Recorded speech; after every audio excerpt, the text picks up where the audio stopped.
Welcome to my parlor. Welcome, traveler, to the Hidden Corner Finds. I am Joanne, and this is my humble store. Pull up a chair, stay a while, make yourself at home. What? Oh, you want to know what I'm selling? Everything and anything. Well, in short, I have a passion for Ugh, why did it just bleep me? All I said was I have a passion for picking, I said. Yeesh. You can't say anything on YouTube these days without this censorship. Anyways, as I was saying, I have a passion for picking.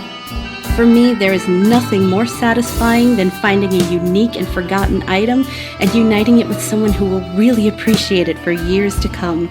Whether it's a soapstone carving, an old book, or simply a mug to make you laugh, I try and find something for everyone.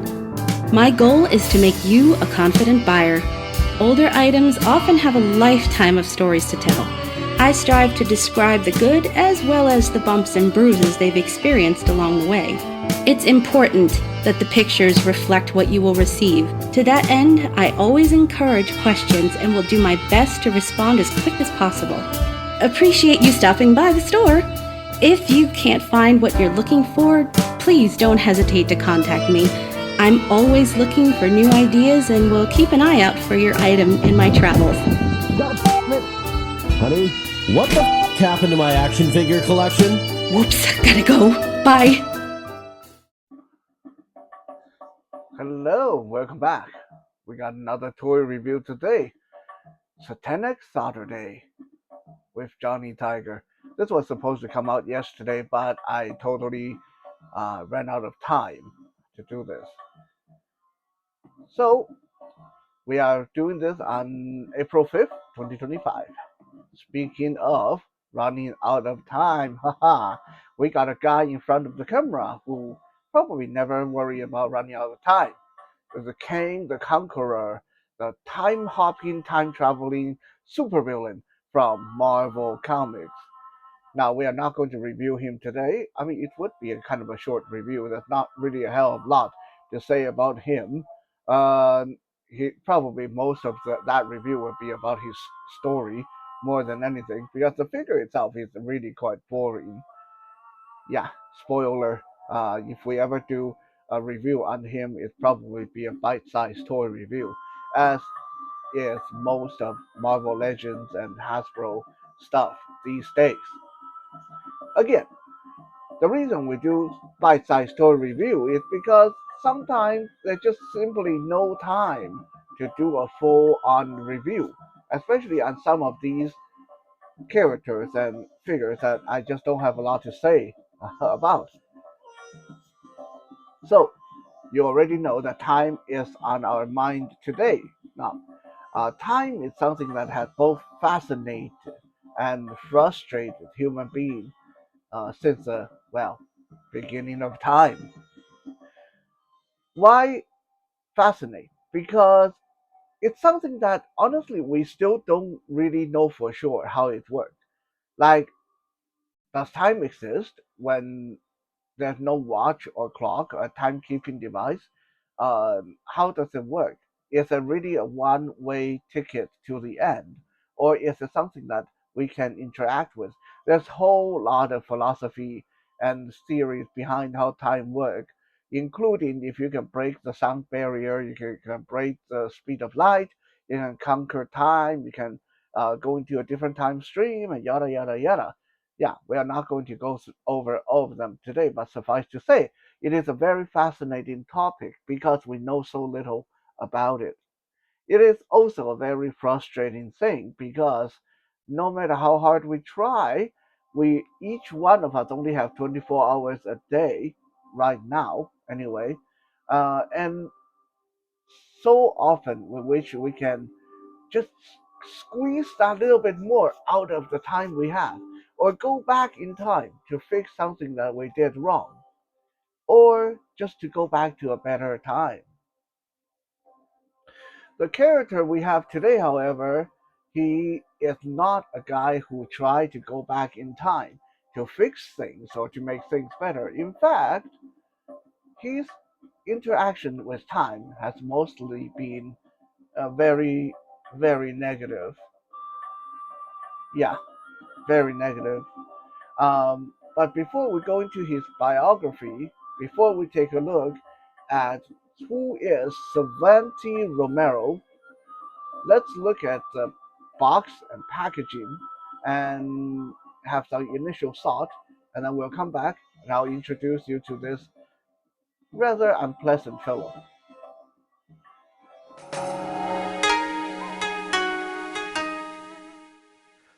Nothing too special here, your very standard Neca packaging with a very generic bio of the series of the Ninja Turtles on the back. I wish they would actually give you character bios because this was one guy and I have no idea who he was until doing some research on the internet. The box is relatively large and hefty, like NECA stuff, make you feel like you got something worthwhile. And then you open the box, and with the figure, it also contains a black circular base. Thank God, because he can't stand worth shit without it. Comes with six total hands, a magical scepter, and two energy effects. Honestly, accessory count is a little bit light for NECA standard, but I don't really know what else they could have given this guy.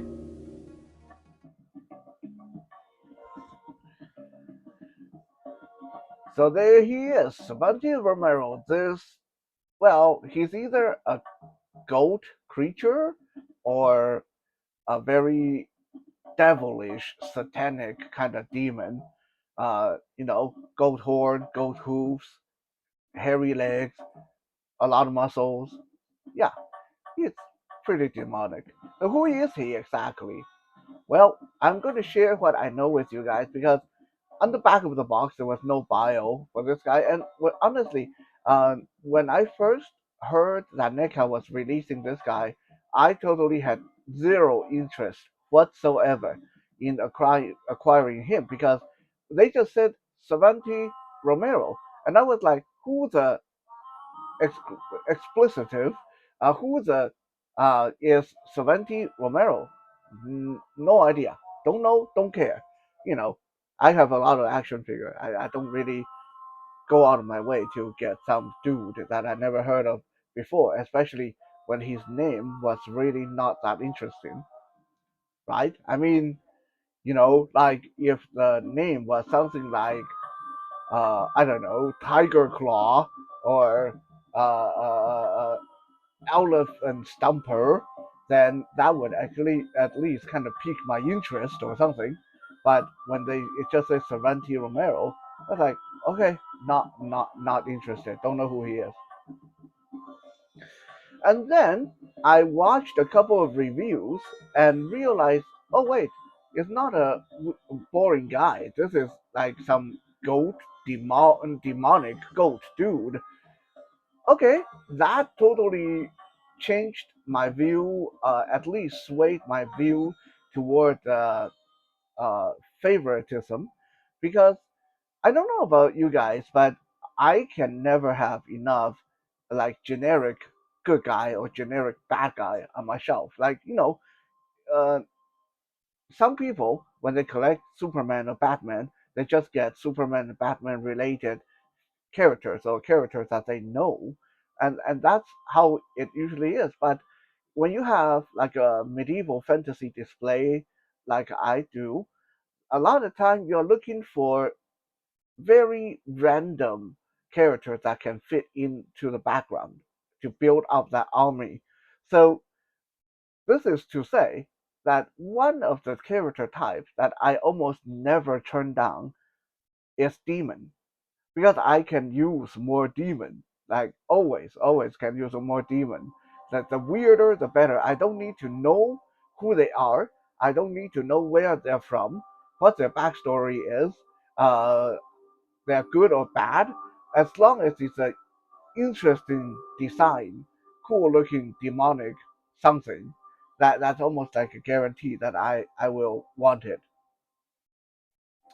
So after hearing that Savanti is some kind of demon goat dude, I sort of started paying more attention. And then, wouldn't you know it, at the end of 2024, I saw this guy going on sale at Big Bad Toy Store for $22. I think it was 22 or 24. It was like a price I couldn't turn down. I mean, this guy's normally what, 35, 37 bucks. So when I saw that he went down to like 22, I snatched him up right away. Like I totally wasn't going to let this pass. Uh, at that point, I still had no idea who this guy was. I just knew that this is some pretty good size demon dude that I never heard of before. Oh, 22 bucks? Sure, why not? And then after I purchased him, as I waited for him to arrive, I started doing research. And this, my friend, is the story of Savanti Romero. Savanti Romero comes from the future. He was the apprentice to the Time Lord, the Lord of all time, Lord Simultaneous. What a stupid name. But anyway, so basically, this guy was once a normal looking dude, probably good looking, I'm guessing, probably good looking. And he was basically going to be the next Time Lord. After Lord Simultaneous uh, dies, this Savanti Romero was going to be the next Time Lord. Cool, right? But our apprentice here decided to defeat the master, like we see in so many tropes, like Star Wars, uh, in so many like situations you hear about this apprentice going to backstab the uh, master. So did Savanti. He decided he didn't want to wait anymore. He decided that since he had access to time, if he go back in time and erase his master from ever being born, then Lord Simultaneous wouldn't have existed, and Savanti would be the Time Lord of all time. Funny how that turned out. Like, you really think that your master, being the Lord of Time, wouldn't have thought of that. So, poor Savanti got caught red handed, messing with trying to erase his master from time, and he got punished. He got exiled from the future world, got sent all the way back to the past, and got trapped basically in Jurassic uh, Earth, sent back to the, I can't remember, was it Jurassic or Triassic? Like, so he got sent back millions of years and got trapped there, left to die, left to be eaten by dinosaurs. And not only that, his master, as a final act of vengeance or punishment, turned him into this demonic goat creature that you see before you. Okay, this is where I need to interject a little bit of logic for any future Time Lord, magician, wizard, sorcerer, warlock, anything. Right? If you want to punish someone, changing them into a big muscular goat demon thing is probably not a way to go about it, right? Turn them into a frog, turn them into, I don't know, a fluffy marshmallow guy. Okay, maybe not that one. Marshmallow, the Stay Puft Marshmallow dude was really scary. Um, but you know what I mean? Like, why would you turn him into something that dangerous and threatening looking? Why wouldn't you turn him into something cute and fluffy and no one would ever take him seriously? But but anyway, future Time Lord thought it was a good idea to turn this guy into a demon. And as if this guy wasn't already problematic to begin with. So, Savanti go back into the past, somehow learned how to use dark magic. Uh, I guess being trapped millions of years in the past gave him a lot of time to mess around. And he's been nothing but problem ever since. Like, This guy appeared in the Mirage comic for the Ninja Turtle, and basically he every so often he would pop out and mess with time and drag the turtles all the way into the past or into a different time zone, different time stream, and then try to kill them. And again, he managed to survive. Like this guy got buried in the frozen lake, got buried in the burning lava, and a lot of horrible things happened to him, and he just kept coming back for more. This was a genuine, badass, like serious kind of threat. So that's as much as I know. Now you know as much as I do about the character and his backstory, who this guy is, why he looks the way he does. Does the action figure itself live up to the hype, the power, the badassery of the character? We will find out after we look at some poses and photos of different articulations and stuff like that. So stay put, and we'll be right back.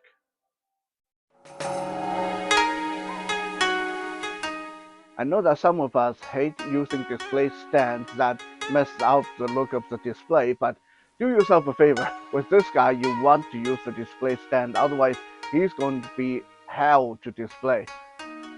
Other than that, he moves surprisingly good, especially for Neca figure, which sometimes have really stiff joints and hard to move.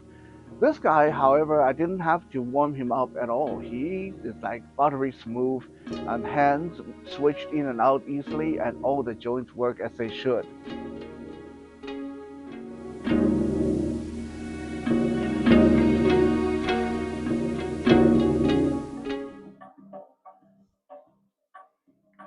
I have said more than once before, and I'll say it again every time I get a chance.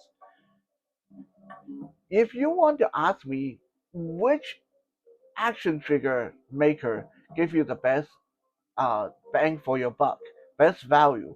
I mean, not counting Four Horsemen and those independent guys that is really generally hard to get. You have to go to their website. Like if you walk into a toy store and want to find the best value, I would think go for anything NECA, right? Uh, they're generally quite large and quite well packed with all kind of accessories. This guy, I initially found him to be a little bit lacking in accessories. Not because there's not enough pieces, but more like there's not a lot to it. You come with some alternate hands, and then one weapon, and then two energy effects. That's it.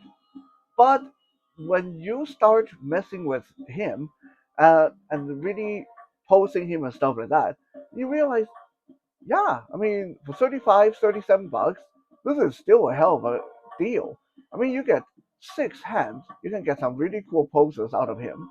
He has articulated jaw, so you can get different expression. His articulation points all work beautifully. Um, I didn't have to warm him up or worry about breaking anything like this. Is just in hand. Feels like a very hardy, very stable, very sturdy action figure, and this is quite a treat. Because a lot of the time, when especially in the Ninja Turtle line, they either have joints that are really loose and really floppy, or a lot of times they would have really gummy, rubbery joints. Like I don't know what Neca was doing with a lot of the Ninja Turtle characters, but like my Rock Warriors, Truck, and Granitor, the hips are super loose, and then the Ninja Turtles themselves, the joints are really rubbery, and like a lot. There's just a lot of time. It leaves a lot to be desired. But in the case of this guy, it's just fun. Like poses that you want him logically a big demonic dude can do. He can do cool poses with his arm and head and torso and even kick him with his leg. As long as you keep him on his display stand, he can do a lot of cool stuff. In addition to that, there's nothing that's going to be like snap off, fall off, come apart. And again, another problem generally with a lot of the Ninja Turtle stuff is they will have doodads at their belt or grenades at their belt that are going to come off, come unglued, or gun holsters that's going to fall off, and sword sheaths that's going to fall off. Like they have a lot of stuff that's glued on and fall off easily. This guy, so far anyway, is very clean. There's nothing to get snagged on, things or fall off or ripped away and stuff like that. Things that should stay on, stay on. Things should come off easily, right? Um, so he honestly is a joy to mess around with. He's kind of chunky, although not as much as Rocksteady or Bebop or Slash or those guys, but he has a satisfying feel in hand, being quite a large dude and pretty muscular and fun to pose. I mean, I'm going to put King the Conqueror right here beside him, move over a little bit, and you can see that this is a standard, right? 6-inch Marvel Legend, and you standing next to uh, Savanti, he is pretty puny looking. Right? So Savanti is quite large. It's like almost 8 inches tall and pretty broad and pretty thick. Uh, I would say he has like a really athletic kind of build. This is a demon that if he can't get you with his magic, he's going to just use his fist and punch the shit out of you. That's the vibe I get out of him anyway. I don't know if he actually ever did that in the comic book, but that just interacting with this fellow, that's that's a vibe I get from his makeup. Um, so he's fun to handle, fun to play with, and then on top of that, he comes with energy effect that can clip to his hands and to his Time Scepter, which is cool. Like I like energy effect that can you can get multiple uses out of. Uh, so he has like a green effect for his fist, and that so you can make him go up against your Street Fighter if you want. Like that almost give him that kind of feel, right? Like he got like an energy punch or fireball effect for his fist. Like uh, I was so tempted to have him go up against like my Tekken or Mortal Kombat or a Street Fighter character, have a like energy fight or something like that. And then he has this bubbly, round spheric effect thing, like bubbly thing, that you can clip to his magical scepter, like he's firing energy from it. And that piece you can even clip to his wrist or his ankle to give him additional like energy attack if you want. So yeah, I'd say for 35, 37 bucks, that's pretty decent. You have versatile energy effect, a pretty sizable weapon, 6 hands, and a pretty sizable figure. I think that's not bad at all. Especially considering I got this guy with like 22 bucks. So I think I definitely won out in this case. Now, with all that said, I was a little bit disappointed when I uh, got this guy out of the box because my initial thought was that he would make a cool demon against my Mythic Legion warriors and my Dungeons and Dragon warriors and stuff like that. But having him in hand, I am not sure if he's going to work. I know he's painted with those black comic lines, so that might be a bit of a distraction. But even when you just feel him, he has that really toy-ish, smooth feel. So yeah, I think maybe he'll still be okay in the background, but I think if you have him too far forward, he'll definitely look a little bit weird standing among your more real realism based action figures. And with that, we come to the end of my review. We'll look at some size comparison photos at the very end and give you my final word. But for now, thank you for being here and hope you guys enjoy.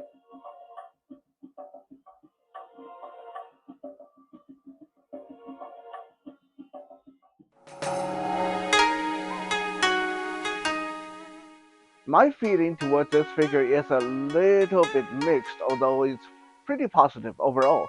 He is a bit of a hand candy, fun to play with.